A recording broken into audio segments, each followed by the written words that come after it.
Hello दोस्तों। कैसे हो भाई आप लोग? क्या हाल चाल आपके? उम्मीद करता हूँ आप सब स्वस्थ होंगे। तो आज जो हमारी ये वीडियो है आपके लिए बहुत ही इंपॉर्टेंट वीडियो है, क्योंकि बहुत ही दिनों से स्टूडेंट्स बोल रहे थे कि सर एक आरबीआई असिस्टेंट के नोटिफिकेशन पे वीडियो बनाइए, आरबीआई असिस्टेंट के नोटिफिकेशन पे एक वीडियो बनाइए।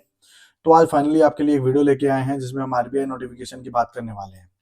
अब मेरी बातों को जरा ढंग से सुनिएगा, दो चार पॉइंट्स जो है हमारे लिए इंपॉर्टेंट है यहाँ पे।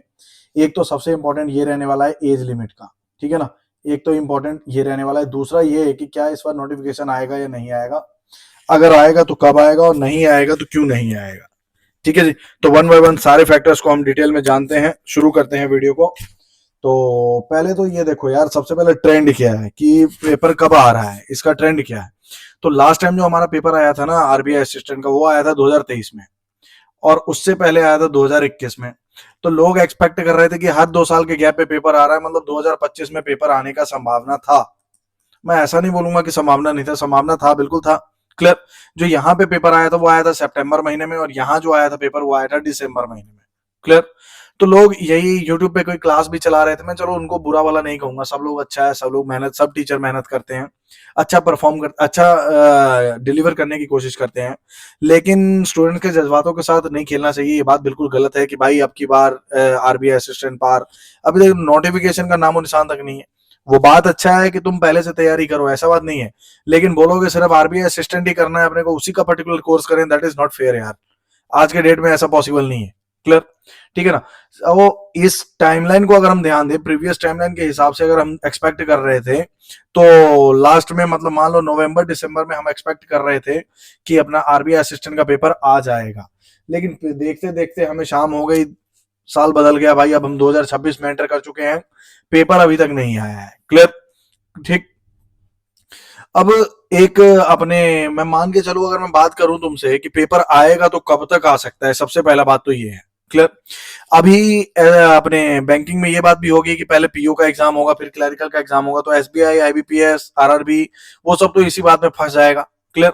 अब एसबीआई पीओ, मान लो एक बात बोलता हूं मैं, रफ सा आइडिया देता हूं कि एसबीआई पीओ अगर मान लो फेब में नोटिफिकेशन निकालता है, सपोज करो। क्लियर। तो अप्रैल में अगर तुम्हारा प्रीलिम्स कराएगा, मेंस में मई में मेंस कराएगा, जून में इंटरव्यू कराएगा। क्लियर। क्योंकि इसको 2026 में ही पीओ भी निकालना है और क्लरिकल का पेपर भी खत्म कराना है। क्लियर। जुलाई में भी अगर रिजल्ट आया, उसके बाद एसबीआई क्लर्क का नोटिफिकेशन आएगा, है ना।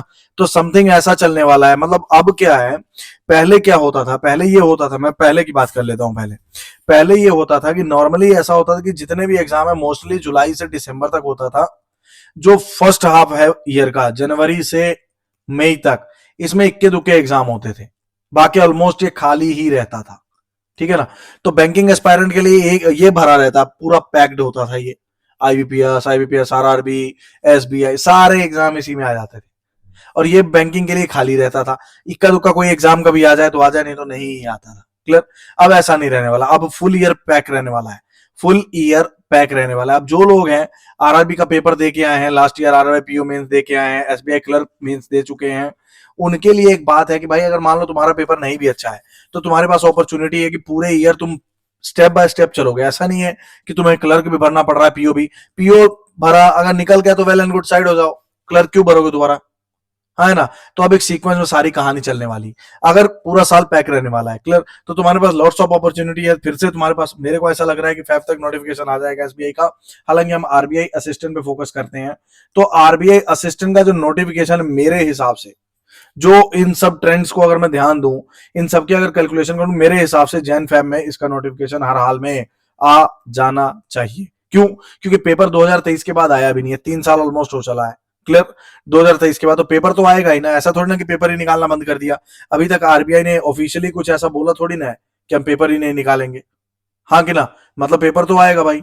तो एक्सपेक्ट करके चलो कि जनवरी फरवरी में तुम्हारा नोटिफिकेशन आने का 90% चांस है कि यहाँ पे पेपर आ जाएगा। क्लियर है जी। उसके बाद आती है बात नंबर ऑफ वैकेंसीज की। तो वैकेंसीज में मेरे को लगता है ज्यादा बदलाव नहीं आने वाला है दोस्तों। 500 ऑलमोस्ट, 500, ठीक है ना। क्लियर। ऑन एवरेज 500 वैकेंसी ही आएगी, कहीं पे थोड़ी कम, कहीं पे थोड़ी ज्यादा। क्यों? क्योंकि आरबीआई के दफ्तर कम है, आरबीआई के दफ्तर कम है भाई, कैपिटल सिटी में ही होती है ऑलमोस्ट, और थोड़ी ना होती है। क्लियर। तो 500 के अराउंड तुम ये रखो, लेकिन एक बात रखो, उम्मीद रखो, होप बनाए रखो कि तुम्हें 500 पोस्ट आए या 50 पोस्ट आए, उससे क्या मतलब है। तुम्हें ना 500 से मतलब ना 50, तुम्हें कितनी पोस्ट चाहिए? एक पोस्ट पे ध्यान रखो कि तुम्हें एक पोस्ट हासिल करना है, तुम्हें एक सरकारी नौकरी चाहिए भाई। क्लियर है ना? सिर्फ एक पे बने रहो। क्लियर। एक और बहुत इंपॉर्टेंट चीज मैंने यहाँ पे ऑब्जर्व किया कि यार एज लिमिट का बड़ा पंगा पड़ा। अब देखो कोई बंदा था कि जो बंदा ठीक है ना तैयारी कर रहा था, बीच में 2 साल पेपर ही नहीं आया, क्योंकि भाई जितने भी बैंकिंग एस्पायरेंट है सबका तकरीबन सपना होता है कि मैं आरबीआई में जाऊं काम करूं। अब जो बंदा 26 साल का था, वो लास्ट टाइम जब 2023 में पेपर आया था, उसकी एज 26 साल थी, किसी कारणवश उसका पेपर क्लियर नहीं हुआ, उसने उस वक्त माइंड में सोचा होगा चलो अगले साल दे देंगे। हाँ है ना? और अमूमन जो क्लरिकल का जो एज होता है वो 28 साल ही होता है ना। क्लियर। उसके दिमाग में आया होगा यार चलो अगले साल दे देंगे, लेकिन हुआ क्या, ना 24 में पेपर आया ना 25 में पेपर आया। 2 साल तो उसके निकल गए भाई।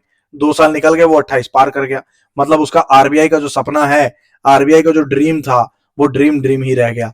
तो भाई हम यही गुजारिश कर सकते हैं आरबीआई से, एक प्रे कर सकते हैं, एक उम्मीद कर सकते हैं कि एटलीस्ट चलो आगे ना दे या दे, इस बार के लिए 1-2 साल का ग्रेस जरूर देना चाहिए कि भाई अगर किसी की एज 29 या 30 है वो भी भर। क्यों? क्योंकि गलती आरबीआई की है, 2 साल उन्होंने पेपर ही नहीं निकाला यार। गलती तो उन्हीं की है ना। हम उनसे रिक्वेस्ट ही कर सकते हैं, अगर आरबीआई का कोई बंदा मेरी वीडियो देख रहा है तो आपसे मेरे ये दोनों हाथ जोड़ के रिक्वेस्ट है भाई कि इस बार के लिए एटलीस्ट 30 एज ईयर डाल दीजिए। क्यों? क्योंकि लोगों का नुकसान बहुत हुआ है भाई। ठीक है जी। बाकी पैटर्न पैटर्न तो आपको पता ही है कि पेपर थोड़ा सा इसका टफ होता है। पैटर्न, पेपर टफ नहीं होता है, पेपर इजी ही होता है। टफ इसलिए होता है क्योंकि नंबर ऑफ वैकेंसी के ऊपर डिपेंड है ना। Toughness is directly proportional to vacancy. जितना वैकेंसी होगा कम, उतना टफनेस होगा ज्यादा। Toughness is inversely proportional to vacancy. जितना वैकेंसी कम उतना टफनेस ज्यादा, इनवर्स प्रोपोर्शन आएगा ना, गलती होगी। क्लियर? ठीक है ना? तो पेपर है, आपको कोई करना कुछ नहीं है, होता सब सही है, बस अटेम्प्ट मैक्स करना है। स्पीड भी चाहिए और एक्यूरेसी भी चाहिए और अटेम्प्ट भी चाहिए। इसमें आपको करीब करीब 95-96 सवाल सही करने पड़ेंगे, तब जाके प्रीलिम्स निकलेगा। क्लियर है ना?